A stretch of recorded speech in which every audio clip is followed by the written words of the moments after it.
And this is an announcement from the Latino Leadership Alliance Political Action Committee, which is the political arm of the Latino Leadership Alliance. So it's an honor for here to be today with Senator Menendez. The Latino Leadership Alliance Political Action Committee is announcing today its enthusiastic support for the United States Senator Robert Menendez for another term in the United States Senate. Since he was elected to the United States Senate, Bob Menendez has consistently stood up in the Senate to defend the interests of working families and Hispanics in New Jersey. As the first person in his family to graduate from college, Bob Menendez understands that education opens the doors for opportunities. As such, he has fought to increase federal student loans like Perkins and Pell, so students who cannot borrow money from their parents to fund their college education can still pursue their dreams of earning a college degree, as we've been discussing today, the whole day. Bob Menendez has stood up for our community and successfully, working with Congressman Luis Gutierrez, convinced President Obama to stop the deportation of eligible Dreamers. And today we have Senator, we have a delegation here from some people from the Dreamers that were speaking here today to the board and the students. JAP and Latino Leadership Alliance Political Action Committee is proud and honored to endorse US Senator Bob Menendez for re-election to the US Senate because he's a true champion who is really fighting for our New Jersey working families. He cares about health care reform that makes health care accessible to all. And he has been instrumental in supporting the efforts of the Latino Leadership Alliance in the creation of the Latino Health Institute. He has been a champion for us, and for that we ever be grateful. New Jersey needs Senator Menendez leadership and an unwavering commitment to fight and stand up for our state working families and Hispanics in Washington. The election is in New Jersey. It's in the 6th of November. And it's less than 3 weeks away. So we ask to all our members, supporters, our friends, to vote for Senator Menendez. He deserves a second term and to the U.S. Senate. And we hope that we all of us engage in an active effort and send him money and votes. And in last election, I don't know if a senator knows this, but the Latino Leadership Alliance, Angelo Genova, called me and he needed bilingual lawyers. And we provided a team of 5 lawyers who worked, including me, the whole day, supporting your vote, including me and my son. So we are, if you need the lawyers, the team of bilingual lawyers, they will be available to the campaign. So I would like to before I put the senator to speak to us, is one of the, I understand that the representative of the Utility Workers of America would like to make a statement of support too. Yes, for all the work that you've done in the arena of working families, Utility Workers Union of America do appreciate all the bills that were sponsored and everything to try and create jobs. And we just want to let you know that we supported you the last time, and we're going to support you again. We're going to stand behind you. Thank you. And you have our full support. Thank you very much for what you've done. Thank you. Okay. Anybody else want to say something? Because I would like to give the opportunity now to our senator, that he's the junior senator from New Jersey, but he's the senior Latino senator in the U.S. Senate. So with you, our friend, Bob Menendez. Thank you, Michael. Well, thank you. Thank you very much. Thank you very much. Thank you. Thank you. Well, thank you very much, Martin, and to the Alliance Political Action Committee for your support. I appreciate it. I have worked hard to, I believe, earn it. I don't believe you get any of these things just because you're Latino or whatnot. It's because of the work you do to empower our community and strengthen our families and realize our hopes and dreams and aspirations together. So I very much appreciate it. I wish the press was here. I don't understand the importance of what you mean as an organization, why they're not here, but we'll get the word out, and I'm sure we'll work with you to get the word out as well. You know, this election is about what morning in America looks like after the 7th of November. And there are two different visions in that regard. One takes us back to the very same challenges that we have been working out of. One takes us back to two wars raging abroad in Iraq and Afghanistan, both unpaid for, put on the next generation of Americans, where many Latinos served in the armed forces of the United States. One of those two wars I don't think we should have ever been in, the one that I voted against in the war in Iraq. I look at the young men and women who come back sometimes as I visit in Walter Reed Hospital and see the challenges they now have in their life, having lost a limb, sometimes having lost their sight, and I go to sleep at night knowing that, at least in that particular conflict, I did not send them into harm's way, because I didn't think it was in the national interest of the United States. But there are those who speak freely about sending our sons and daughters to war. It's very easy to do that when you see only a certain part of the American population in the uniform of the United States, or a disproportionate part of the communities of color as those who are defending the country. I don't take that lightly when I cast a vote on war and peace. I don't take lightly the excesses that brought us to the financial challenge we've been working out of. I believe in a free market, but there's a difference between a free market and a free-for-all market, where large financial institutions made risky bets that became the collective risk of everybody in America.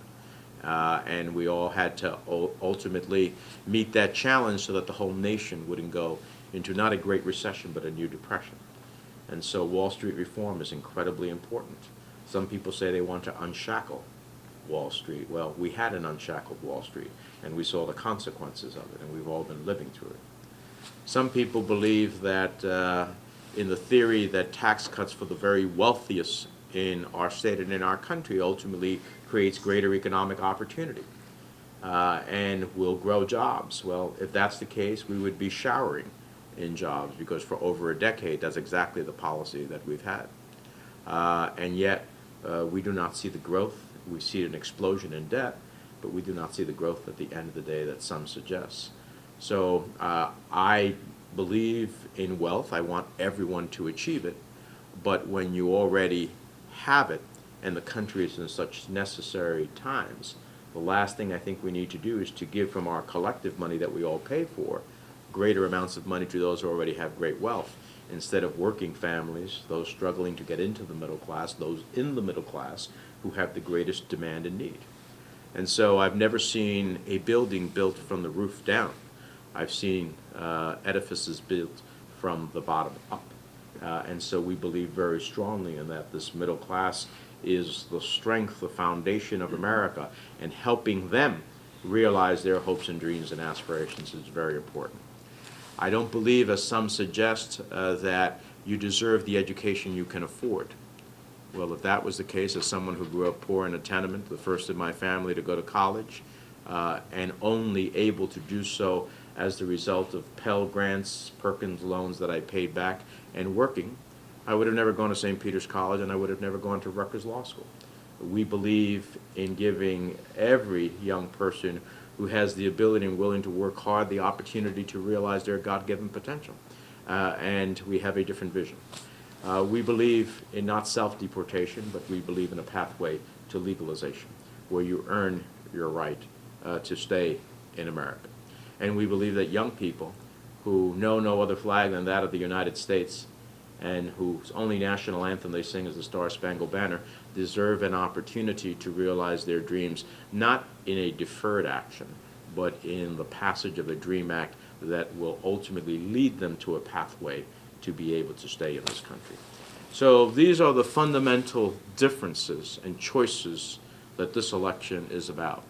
And what drives me every day to go through the process of an election, which is the ultimate exposure, in which you are subject to the judgment of all of your citizens and subject to all of the negativism, although if you've seen my campaign, I am proud of the campaign that we have led. It is probably the first time in modern New Jersey history that everything that I have done, I can't say for my opponent, but everything that I have done has been positive. I have looked into the cameras, talked straight to the people of New Jersey, and said, this is who I am, this is where I came from, this is why I believe in you, this is what I have done to create economic opportunity and educational opportunity, our latest ad, and I have said nothing negative about my opponent. I can't say that's true in the reverse. So I'm trying to give people in New Jersey and to our community someone to vote for, not someone to vote against. And that is a far different politics than we have seen in the state for the last, at least the last decade. So I appreciate your support. We have not 3 weeks, Martin, because I'm counting the days, 16 days. 16 days, right, Upendra? 16 days? 16 days. But we are not over in this election. You know, I've had to do this all by myself. There is no presidential campaign here from either side. There is no other statewide campaign. And, you know, so basically I've had to do this all by myself. And I think we've done a pretty decent job of it. But we need, in these last 16 days, I always appreciate the endorsement of a whole host of institutions, from labor, on education, from those who protect us, police and firefighters, veterans and others. But at the end of the day, those endorsements are not as powerful as having the individuals from those organizations speak to those who they work with, those who they worship with, those who they do business with, those who are their neighbors and friends and families, to deliver a message of the importance of this election, not just for myself, but for what it means to us as a community and a country. And if you do that for us in the next 16 days, we will be greatly appreciative. And we will continue to stand up for all New Jerseyans, and certainly for those who are struggling to get into the middle class and in the middle class, but as a voice on so many issues where there are others who are silent about the particular issues. Our agenda is within an American agenda, but we have disproportionate realities on health care, on education, on access to capital, on economic opportunity within the American family. And there is very few, until recently, no one, and even my colleague doesn't always necessarily use his political capital on these issues to raise our voices on behalf and proselytize the rest of the members of the Senate to say these are the type of initiatives that will make a difference for the fastest, largest minority in the country, that will inure to the benefit of the nation, not just ourselves, but to the benefit of the nation. So that's what drives me every day. That's why I appreciate your support, and I won't take any more time with the organization other than to say thank you very much. Yes, Senator, I would like to. Sure. I would like to ask the board members to come here so we can take a photo opportunity to put it, to send it to the press. Before you do that, I just want to make sure that you understand something. We don't make these decisions lightly. We have the opportunity to listen to both candidates. We don't, as the senator said, we don't endorse Senator Menendez because he's a Latino. We endorse because of his record, his commitment to all the state of New Jersey, to all the working families. The fact that the best candidate is a Latino is what makes Latinos proud. So we are very proud of his record, and that's why he deserves another term in Washington. We want to make sure that he goes there and keep representing us. Okay. Look good? You got everybody? 1, 2, 3. One more time. Last time. I'm good. 1 second, now it's my turn. I gotta breathe out now.